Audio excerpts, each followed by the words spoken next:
Soy Verónica Portugal, soy de México para los que nos acompañan de otros países. Hoy quisiera...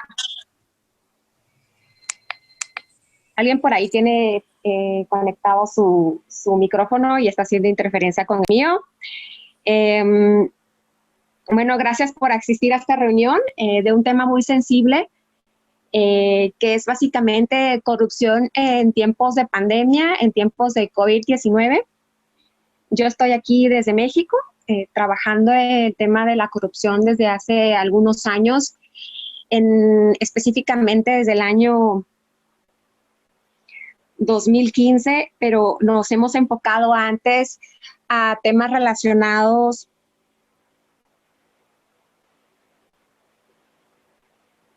ya tengo activado el video. Me he especializado en temas relacionados primero en corrupción en la educación y corrupción y cómo impacta a la equidad de género. Y por ahí hay un curso adicional que es de pago, que está también a través de esta plataforma de Nimbus Academy. Si me permiten hacer un leve comercial en el que pues explicamos cuáles son los vínculos entre corrupción y género y cómo pasar del movimiento de Me Too al Corruption Too. Pero bueno, quisiera más que nada explicar en primer lugar que, pues bueno, nuestra organización Paideia Cívica desde 2015 venimos trabajando en el tema de la corrupción a través de crear capacidades en la sociedad civil para abordar el tema. Y pues gracias a esta iniciativa de Nimbus Academy y de Creativas en Casa es que tenemos este curso, a los que les quisiera dar las gracias. Y bueno, nuestro tema se llama Corrupción en tiempos de COVID-19, cómo detectar la corrupción en estos momentos de pandemia. Las palabras clave de esta conversación son corrupción, transparencia, integridad, contratos públicos y situación de emergencia. ¿Por qué hablar de corrupción? La corrupción en una crisis sanitaria puede significar la vida o la muerte para aquellos que necesitan atención urgente. Y la corrupción somos todos. Todos formamos en alguna medida parte de esta cadena de corrupción y la corrupción es una cadena. Por lo menos se necesitan a 2 personas para que se pueda dar un contrato de corrupción y es un problema de oferta y demanda. Tiene que haber la persona que pide la corrupción y la persona que cede entre ella. Pero yo pondría a un tercer factor que es la persona que la tolera y la persona que ve y no hace nada, que son, podría decir que agentes que participan de corrupción por omisión, que también es una forma de corrupción. La organización Organized Crime and Corruption Reporting Project, que es una empresa social que tiene una página de internet donde varios periodistas han reportado casos de corrupción y coronavirus. Han reportado que países alrededor del mundo están sufriendo para contener la pandemia, pero que en tiempos de crisis están aquellos que buscan sus propias ventajas. Los grupos organizados y gobiernos corruptos frecuentemente encuentran nuevas oportunidades de consolidar riqueza ilícita y poder, y al mismo tiempo que existe una red de corrupción existente y de crimen organizado que hace más difícil de responder a la crisis. Esta organización ha reportado, por ejemplo, algunos casos como el caso de Rumania, que en marzo hubo un cargamento que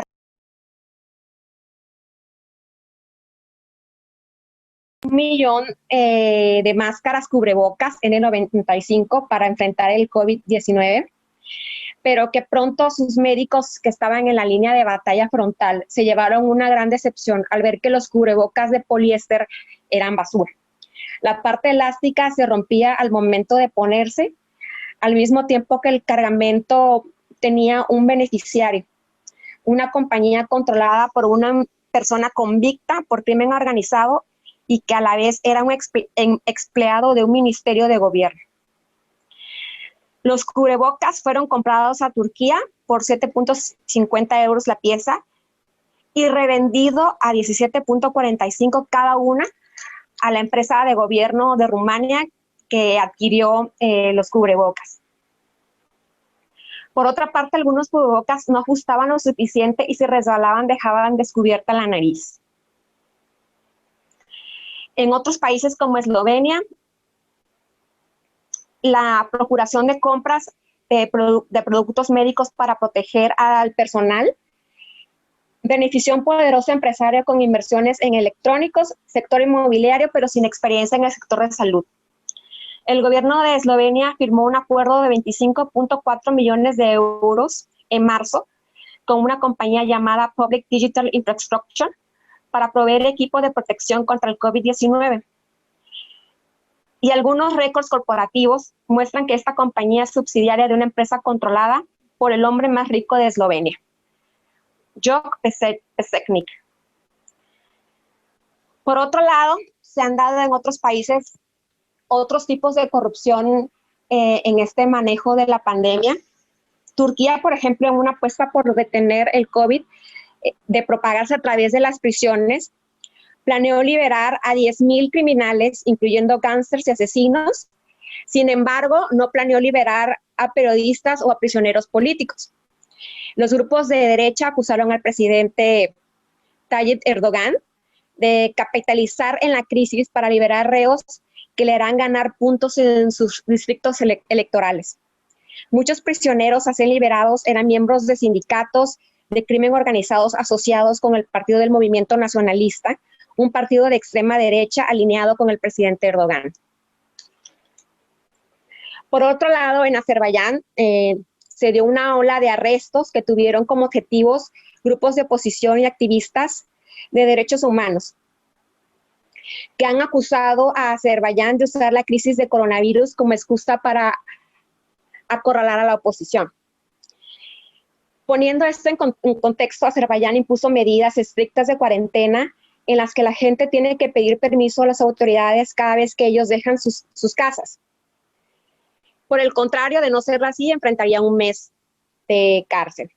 Bajo esta regla se ha tomado como pretexto para arrestar hasta 4 activistas en los últimos 6 días, y en lo que va de la cuarentena se han arrestado a 20 activistas miembros de la oposición.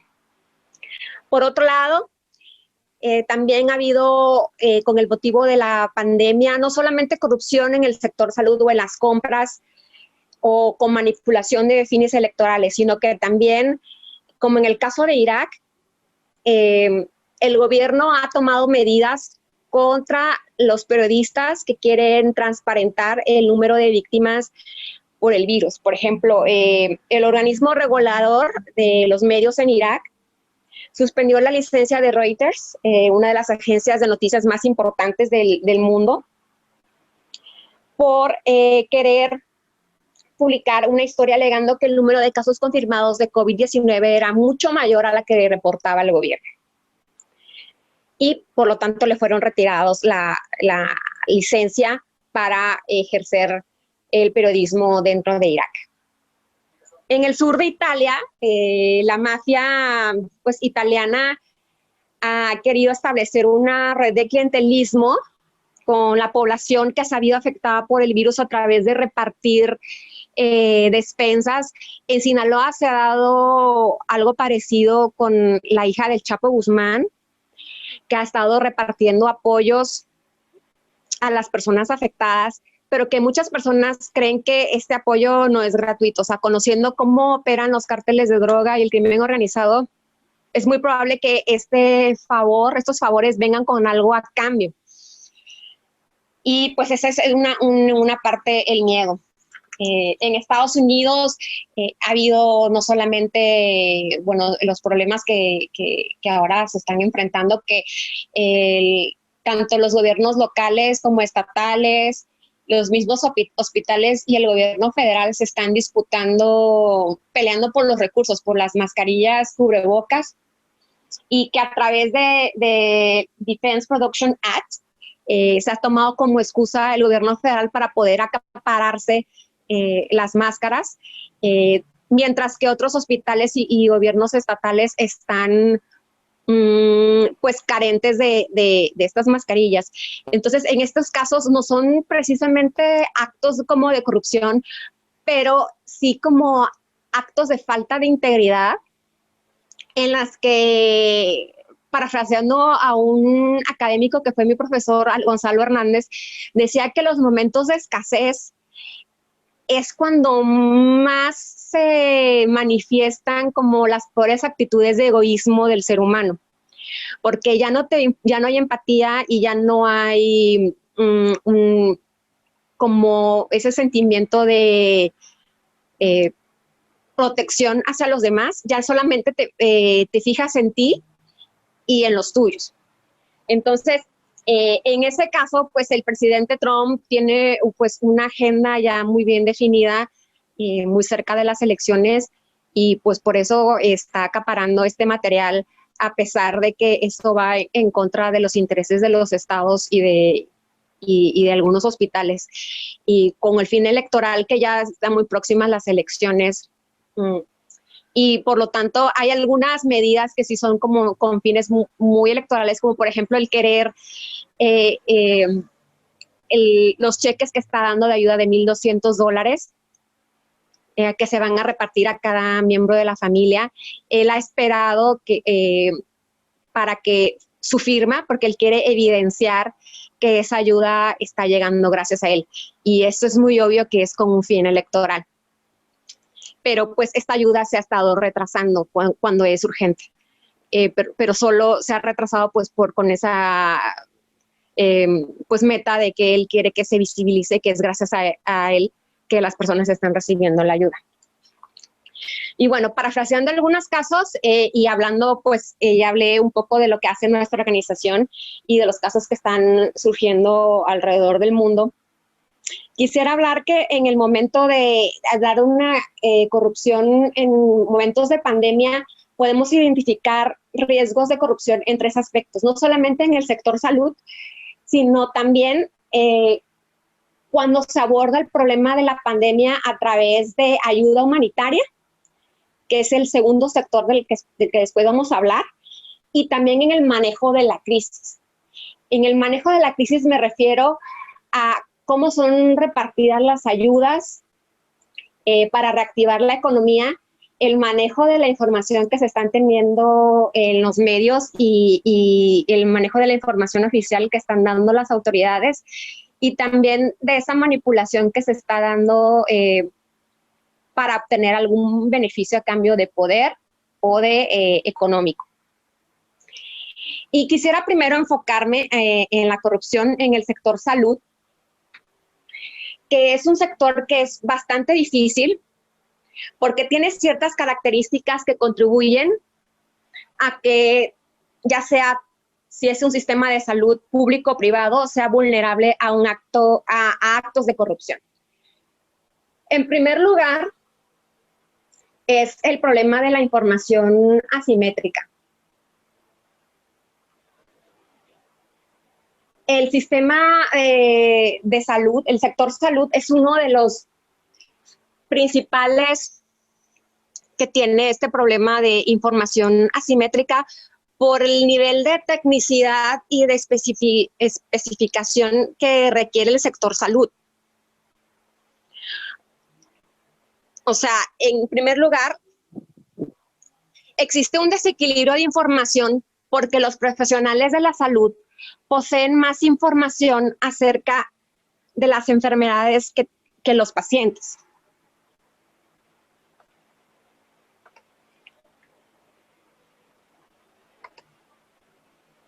Mientras que las empresas farmacéuticas o de suministros saben más acerca de sus productos que los funcionarios públicos encargados de tomar las decisiones de gastos.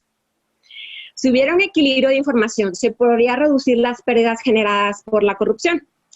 Por otro lado, también está la incertidumbre que existe en el sector de salud. Es un hecho que no sabemos quién se va a enfermar, si se va a enfermar el vecino, si nos vamos a enfermar nosotros mismos, no sabemos cuándo esto ocurrirá, qué clases de complicaciones podríamos tener en caso de infectarnos del virus y cuán efectivos sean los tratamientos. Esto constituye un obstáculo para los responsables de la política pública. puesto que este hecho dificulta la gestión de los recursos, incluyendo la selección, monitoreo, evaluación y prestación de los servicios de atención de salud y los diseños de planes de cobertura médica. El riesgo es mucho mayor en una situación de emergencia porque, dado que existe una urgencia por dar atención médica a las personas, se omiten muchos mecanismos de control y de monitoreo. Entonces, para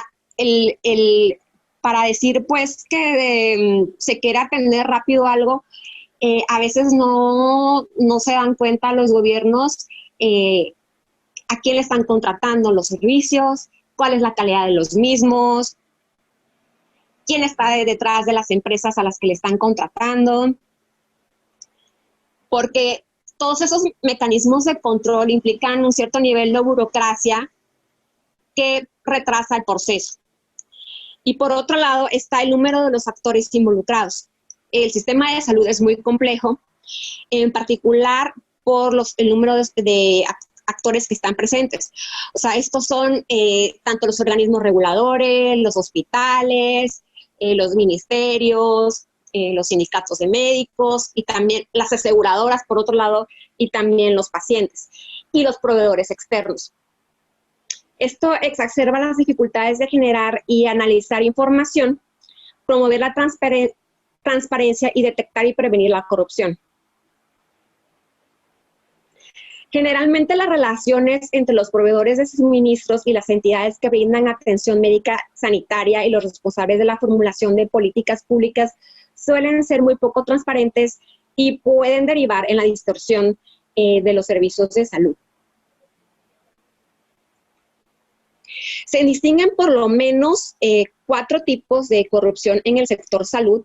La primera es la malversación y robo del presupuesto de salud o de las tarifas pagadas por los usuarios. Esto puede ocurrir tanto a nivel gobierno como federal, estatal o local, o bien cuando se asigna la responsabilidad a una autoridad sanitaria, en particular a un centro de salud.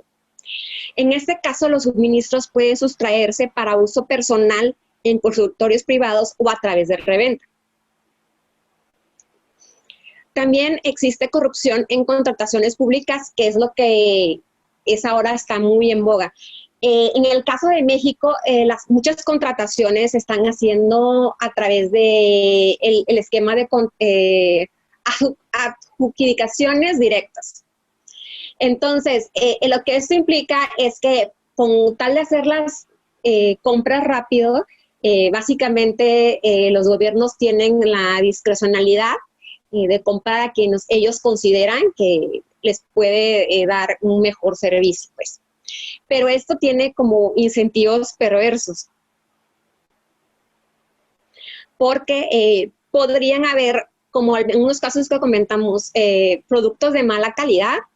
En algunos casos, en el caso de México, nosotros volvimos a comprar tapabocas chinos que antes les habíamos vendido a China, se los recompramos y muchos no funcionaban.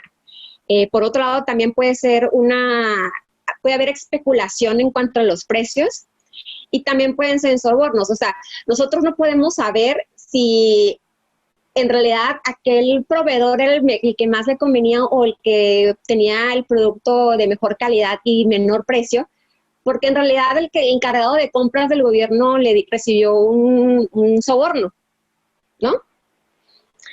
Por otro lado, también está la corrupción en los sistemas de pago, y con esto me refiero a facturar ilegalmente a compañías de seguros, falsificar documentos o utilizar presupuestos de hospitales para beneficiar a diversas personas. Y también existe en la cadena de provisión farmacéutica, también puede existir corrupción, dado que los productos pueden ser desviados o bien sustraídos en varios puntos de la cadena de distribución.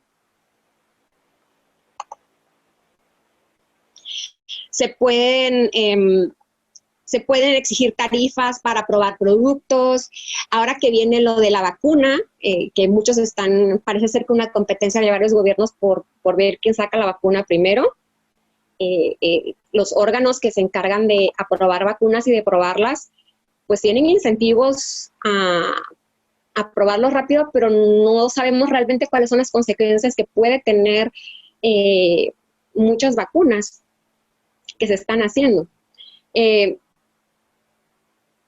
También lo que puede pasar es que algunas farmacéuticas pueden exigir, pueden dar sobornos para aprobar las vacunas rápidamente. También en el proceso en el que llegan a las aduanas las vacunas o los otros medicamentos o material médico, se pueden dar sobornos en las aduanas para que haya una pase con mayor rapidez. Y se pueden también distorsionar las prescripciones de los profesionales médicos. En el caso de muchos médicos y en el abordamiento de los virus, lo que sucede a veces es que se recetan antibióticos cuando se ha visto que los antibióticos no tienen ningún efecto sobre los virus. Pero pues esto los pacientes no lo saben porque no tienen el nivel de especificación por la simetría de información que lo hablábamos al principio.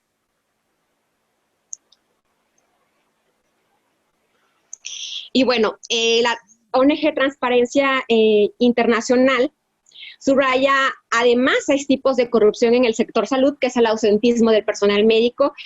Eso sucede cuando el personal médico tiene normalmente otros trabajos en el sector privado y como en el sector público a veces están protegidos por sindicato, no les descuentan el sueldo, entonces tienen incentivos a faltar y mejor ir al consultorio privado o al hospital privado donde igual les pueden pagar más. Están también los pagos informales de los pacientes, que ya sean pagos para recibir algún ventilador, para recibir cubrebocas, cuando llegue la vacuna, para las vacunas, para el caso de cuando estén las pruebas también. Malversación de recursos, que era lo que ya hablamos.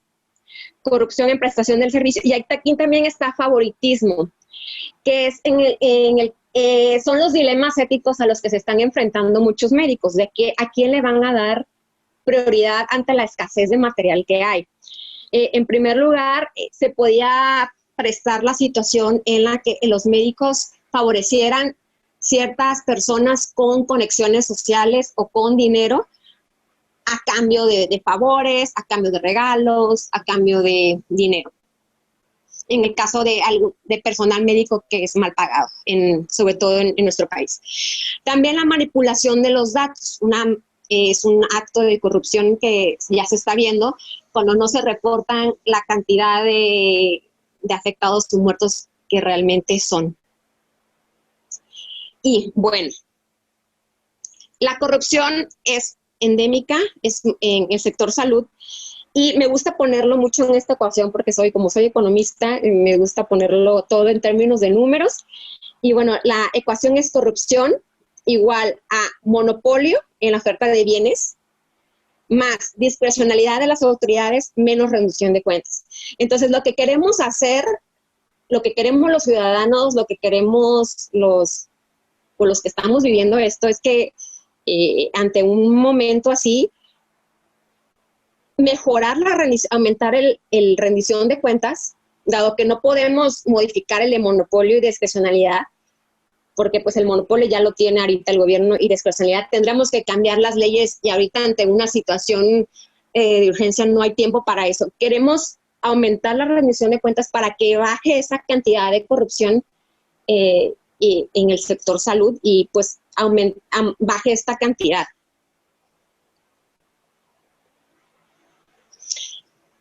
Entonces, bueno, ya repasamos de por qué hay... quisiera hacer ahí reforzar más de por qué el sector salud es muy propenso a la corrupción, porque resumiendo, ningún otro sector cuenta con la combinación de incertidumbre, información asimétrica y el número de agentes dispersos que caracteriza al sector salud. Y en el aspecto de información asimétrica, los prestadores de atención médica están más informados que los pacientes, las farmacéuticas están más informados de los médicos, los proveedores de servicios están los proveedores por ejemplo, de material, están más informados que los gobiernos de los productos que están comprando. Entonces, hay un fenómeno que en economía se llama problema del agente principal, que es cuando supongamos que el agente son las compañías que desean obtener la contratación para brindar las mascarillas en el 95 y el principal son los hospitales o gobiernos que hacen la demanda.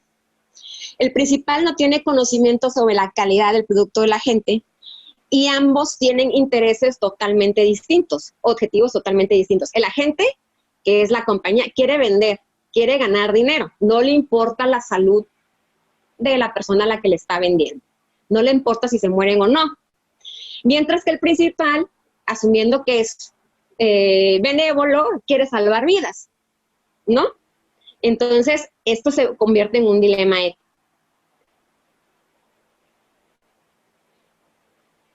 Y por la cantidad de actores que hay, todos tienen diferentes incentivos.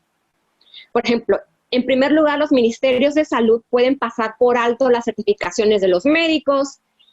Como hay carencia de recursos humanos, pueden decir, bueno, ya le falta poco para acabar medicina o enfermería, ven, te necesito para abordar la crisis. Entonces, esto es un problema de corrupción porque todavía no tiene la certificación requerida para ejercer y ya le estás dando como un fast track para que pueda hacerlo.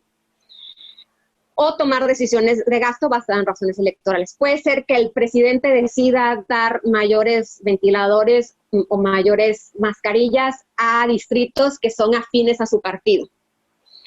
O, por otro lado, los prestadores de servicios pueden prescribir determinados medicamentos, determinar la permanencia de un paciente en el hospital o solicitar exámenes y llevar a pacientes a consultas o servicios adicionales que realmente no necesitan. Los pacientes, por su parte, pueden recurrir a pagos de sobornos y los proveedores pueden reducir la calidad de los equipos, hacer entregas incompletas, hacer sobornos y vender con precios inflados. Entonces, un gran desafío en este tema es que no hay suficiente investigación e información sobre cómo repercute la corrupción en el sector salud. Leí un artículo hace poco de un exministro de Salud de Perú que estaba muy triste, que se metió a un journal de medicina y no encontró información sobre corrupción y salud, pero encontró 4 papers y encontró como 100 de quistes en el seno. Entonces, que sí debería de haber más personal, más investigadores médicos que abordaran con el nivel de tecnicidad que ellos tienen, investigación al respecto.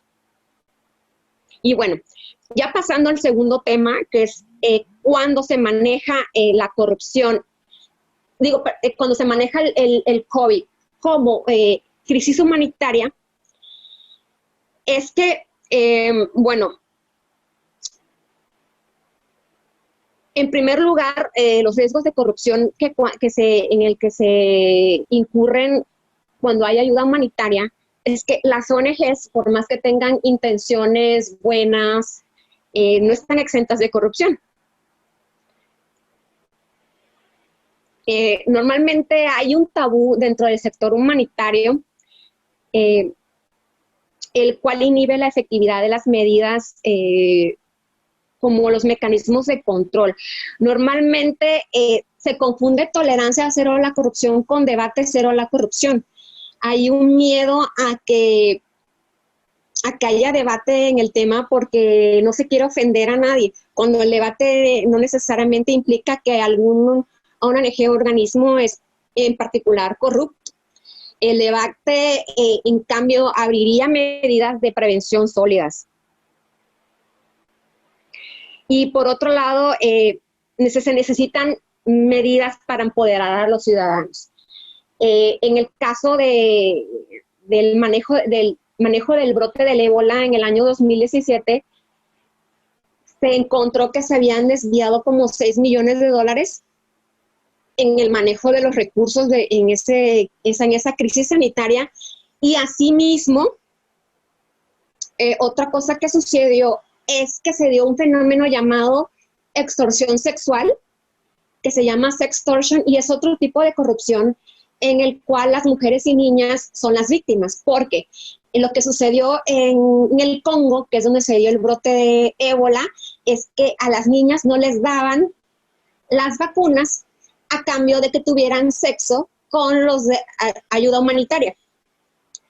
Entonces, si se fijan, es una forma de soborno, pero en donde la moneda de cambio no es el dinero, sino es el sexo. Y para eso también faltan medidas para empoderar a los ciudadanos, porque una vez en una plática, cuando dije que eso también era corrupción, muchos asistentes me decían que no sabían, que pensaban que no, eso no era corrupción. Entonces, es necesario empoderar a los ciudadanos que están recibiendo esa ayuda en esa materia, de que nadie les puede pedir sexo o dinero a cambio de la entrega de recursos, sobre todo ahora que va a haber recursos para repartir para aliviar la situación económica a la que se está llevando por culpa del virus.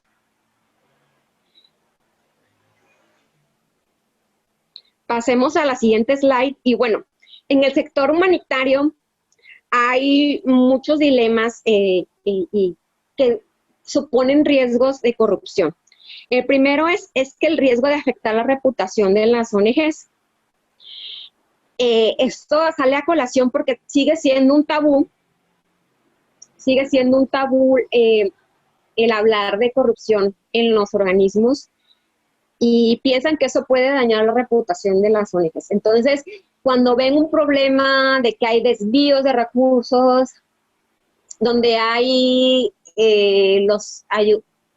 practitioners no sé ahorita la palabra en español, no se me viene, de ayuda humanitaria, que piden regalos o tienen sexo con las personas beneficiarias, entonces prefieren a veces ocultarlo para no dañar la reputación de sus organismos. También está el dilema de demasiados controles o escasos controles. O sea, si hay demasiado control, se reduce la velocidad en la que se entregan los recursos, que son urgentes. Son casos de vida o muerte. Pero si hay controles muy escasos, se presta una mala ejecución, se presta distorsión, o se presta que muchos de esos recursos ni siquiera lleguen. ¿Qué es el problema que está relacionado con la urgencia-prudencia? O sea, urgencia, entregar los recursos, o prudencia para entregar mejor y a que haya ciertos controles antes de que esos recursos que ahorita son escasos se vayan por otro lado. Y también es necesario adoptar definiciones claras de qué es la corrupción. La definición de corrupción es diferente para cada país o cultura. Lo que significa corrupción en un lado puede no significar corrupción en otro lado. En el caso de India, a veces es muy común dar regalos. La gente es normalmente agradecida con las personas que les dan ayuda humanitaria, y a veces quieren dar algo a cambio, quieren dar regalos, quieren dar una forma de agradecer a los que son los practitioners de ayuda humanitaria por todo lo que hacen por ellos. Pero hay una delgada línea en qué momento ese regalo se convierte en un soborno. Entonces, ahí las ONGs tienen que ser muy prudentes y tienen que dejar muy claro cómo a los profesionales que son de campo, de cómo manejar el tema y el tema de los regalos. ¿En qué momento son los regalos? ¿Se vuelven sobornos? ¿En qué momento aceptarlos y en qué momentos no? Porque es lógico que a veces quieras aceptarlos. En mi caso, cuando yo estuve trabajando en el Ministerio de Desarrollo Social, la gente es muy agradecida y quiere regalar. Entonces, el rechazarlo los ofende. Entonces, también hay que buscar una manera en que, pues, que no sea ni todo ni nada. Y, por otro lado, está el manejo de la crisis, que ese es el otro sector donde identificamos corrupción. puede haber corrupción tanto en el manejo de los medios, que ya lo estamos viendo, medios que manejan fake news, o los mismos medios que están emparentados con el gobierno oficial y que protegen o no cuestionan las cifras oficiales. Es muy difícil en una crisis como esta ver o identificar las intenciones de cada agente. Sobre todo ahora que no hay suficientes pruebas para hacerse, entonces hay incentivos a maquillar la información con un propósito para engañar, o puede ser por negligencia. En realidad, pues di una cifra subestimada porque no tengo las condiciones para probar realmente lo que digo. Entonces, en ese caso de la rendición de cuentas, sí es muy difícil, porque no sabes probar cuál es la intención de los medios o del comunicador o el vocero oficial. La opacidad, que está relacionado también con la transparencia, el manejo de la información, y también la reactivación de la economía, que son los nuevos préstamos y créditos que están saliendo para reactivar la economía, que pues ahí hay que hacer un llamado a las ONGs y a los medios independientes para que vigilen que se estén entregando los que más lo necesitan y no a los municipios, distritos que son afines al presidente o a la autoridad que los esté entregando. En esa materia, la ONG Transparencia Internacional, que es la que más ha enfocado en dar recomendaciones en este momento de emergencia para asegurar la integridad en las adquisiciones que se realicen durante la contingencia, ha dado por lo menos 5 recomendaciones. En primer lugar está la... A ver, espérame. A ver. Está la transparencia y datos abiertos, que son los recursos destinados a la emergencia y su uso que debe ser informado en su totalidad. Y bajo eso ellos dicen que pues, es válido en una situación de emergencia saltarse pasos, hacer contrataciones directas y borrar un poco de burocracia, pero sí para evitar la corrupción, para hacer un contrapeso, se debe de hacer una total transparencia y debe de haber máxima publicidad de los datos abiertos con información de bienes y servicios adquiridos, las contrataciones hechas y sus especificaciones técnicas, los precios unitarios y global de servicios, los tipos de contratación utilizadas y hacer un registro de los proveedores con su persona natural o jurídica, así como con sus datos fiscales y datos de contacto, así como la población o necesidad a la que atiende la contratación. Otras medidas tienen que ver con la administración de recursos, en la que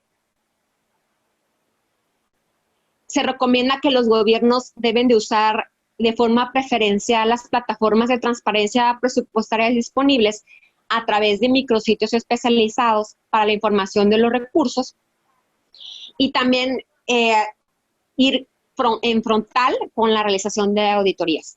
En el caso de México, este presidente durante su campaña hizo un especial énfasis en el combate a la corrupción, y bueno, estas son algunas recomendaciones que igual dicen, bueno, ¿para qué me va a servir esta información que yo no estoy en la toma de decisiones?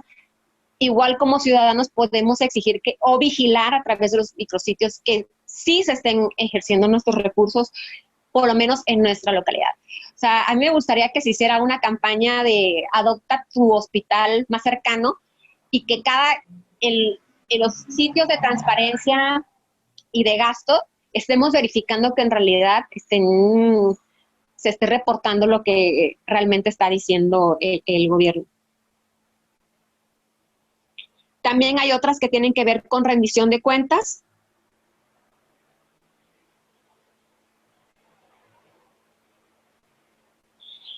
Y en esto me gustaría hacer énfasis en las acciones que se podrían realizar con el presupuesto remanente.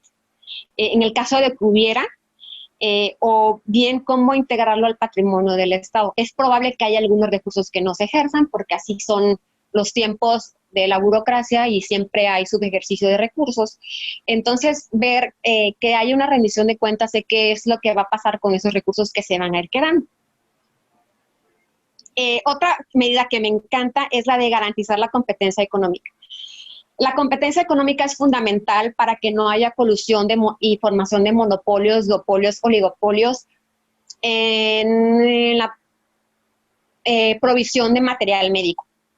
Y esto es fundamental para que no haya sobrepago y alza de precios. Entonces, en México hay un órgano de competencia económica, Antitrust, son a esos órganos a los que me refiero, y su papel es fundamental para que se prevengan prácticas desleales. Los entes contratantes deben justificar, revisar contratos similares y establecer las bases en las que se señalen los precios máximos. Y también hacer un seguimiento al gasto público a través de fiscalización, a través de auditoría, y establecer mecanismos de denuncia ciudadana anónimas, donde nosotros los ciudadanos de a pie podamos contribuir, como lo decíamos cuando decíamos lo de adopta un hospital, contribuir a que haya algo de rendición de cuentas. Hay otras medidas adicionales que pueden hacer, que es la utilización de software de código abierto. Leí por ahí que el Banco Interamericano de Desarrollo quería lanzar un software que utilizaba blockchain para monitorear cómo iba la contratación de provisiones médicas. También el gobierno de Ucrania hizo algo con deja checo mis notas, hizo algo, tienen una herramienta que se llama DoZorro, D-O, y luego Zorro, si en el caso de que la quieran buscar, para monitorear las adquisiciones médicas y los gastos de emergencia. Y también hay un software abierto que se llama OpenRBS, que es un software de código abierto que administra el financiamiento basado en resultados y que ayudaba a garantizar el destino específico de los recursos. Otra cosa que también se puede hacer es la publicidad de la contratación directa. Hay un acuerdo marco de precios, que es un contrato entre un comprador y uno o varios proveedores, en el cual se detalla el bien o servicio, el precio máximo de adquisición, las garantías mínimas y el plazo mínimo de entrega. Y estas son algunas recomendaciones. Y pues dejo el espacio a preguntas, dudas, reclamaciones que me quieran hacer. Si que me quieren, hay alguna pregunta, las puedo ver en el chat. ¿Sí? Benjamín, ¿cómo estás? Hola. Hola, oye, gracias por esta invitación. Lástima que fue muy poco el tiempo para poder yo convocar a otros colegas. Te voy a mandar el documento que acabamos de publicar sobre transparencia e integridad del banco. Justamente uno de los temas menos estudiados es precisamente la corrupción en el sector salud. Tenemos la fortuna de que trabaja con nosotros William Savedoff, que es uno de los pocos economistas que ha realizado estudios al respecto. Y fuera de esto, que seguiremos en contacto, tenemos pendiente un evento que pues ya se fue posponiendo sobre género y corrupción, pero quisiera yo preguntarte, o más bien esperaría yo que puedas esta presentación convertirla en un documento, en un ensayo, y que en ese ensayo destacaras algo que nos está preocupando, que es va a ser algo muy fuerte, que es ¿dónde crees que se va a revelar el primer escándalo de corrupción en México por el manejo de los recursos para atender la pandemia? ¿Eso quiero que te lo responda ahorita o en el ensayo? No, esa es creo que sería interesante que estas ideas que estás estructurando lo pudieras concretar y adelantándonos a este pronóstico. Estamos seguros que vamos a tener mucho trabajo, pero que esto puede ser que se revele pronto, digamos, el Odebrecht del sector salud, en el sector Exacto. salud. Entonces, la pregunta a ti es, muy rápidamente, y después esperamos leerte, ¿dónde crees que se van a surgir los escándalos de corrupción en este manejo de recursos, en la coyuntura? Yo creo que el escándalo más grande va a surgir a través de las contrataciones directas que se están haciendo, a las que le han apostado mucho dinero y que el presidente en algún momento dijo que ya iban a dejar de hacerse, pero que han sido su método de contratación favorita en lo que va del sexenio. Y más ahorita que con el momento de emergencia es donde tienen la facultad para poder saltarse pasos y hacer ese tipo de contrataciones. Creo que la unidad de inteligencia financiera de la Secretaría de Hacienda ya estaba siguiendo follow the money, estaba siguiendo el dinero y dónde podría haber riesgos de corrupción en esas contrataciones. Puede darse caso de que haya empresas fraudulentas detrás de esas compras. Entonces, podría darse un Panama Paper o Paradise Paper por ahí de empresas relacionadas con el sector salud y que están haciendo compras fraudulentas. Vi otro caso también que se están dando en otros países de compras que se están haciendo a empresas que no tienen nada que ver con el sector salud y que están recibiendo, ¿cómo decirlo así? Adjudicaciones, les está dando ya el gobierno dinero para hacerse cargo de ello. Y a veces estos empresarios son los más millonarios de esos países. Entonces, como es en el caso que enumeré de Eslovenia y Bulgaria, que son los empresarios más millonarios y quién sabe cómo obtuvieron su fortuna, seguramente no de la manera más legal, que se están haciendo más ricos a costa de la crisis. Creo que por ahí podría haber el mayor escándalo en el sistema del sector salud. Gracias. ¿Alguna otra pregunta que quieran hacer, duda? Porque ya vamos a cerrar en 5 minutos el espacio. Reclamación que me quieran hacer, invitación, o no sé, ¿cómo ves, Paola? Muchas gracias, Vero, por la plática, estuvo muy interesante. Y bueno, vamos a darles un espacio como para que nos pongan sus dudas, pero mientras yo les quiero platicar, pues que Vero es una de las personas que se ve afectada ante la situación que estamos viviendo y por eso decidió unirse a esta iniciativa. Y pues esta es una probadita de los conocimientos súper padres y buenísimos que tiene Verónica. Y no solamente se va a quedar aquí, sino que también va a dar otro curso un poquito más completo. No sé si les quieras platicar, Vero, un poco más sobre el curso y cuánto va a costar. Hay un curso que tiene que ver con el tema de corrupción y género, del Mutual Corruption Tool se llama. La idea, bueno, tiene un costo porque pues ahora con toda la situación en la que estamos, pues todos estamos faltas de liquidez. Tiene un costo de 100 pesos mexicanos. Va a estar por ahí en la plataforma en caso de que ustedes quieren tener un poco más conocimientos del tema. Está para un nivel principiante. El curso es más o menos como de casi 1 hora. Ya sé que el tema es amplio y podría profundizarse más, pero para un nivel principiante es lo más completo que hay. Perfecto, Vero. Bueno, y el curso lo van a poder encontrar en la página de nimbusacademy.mx. Ya se las escribí también en el chat.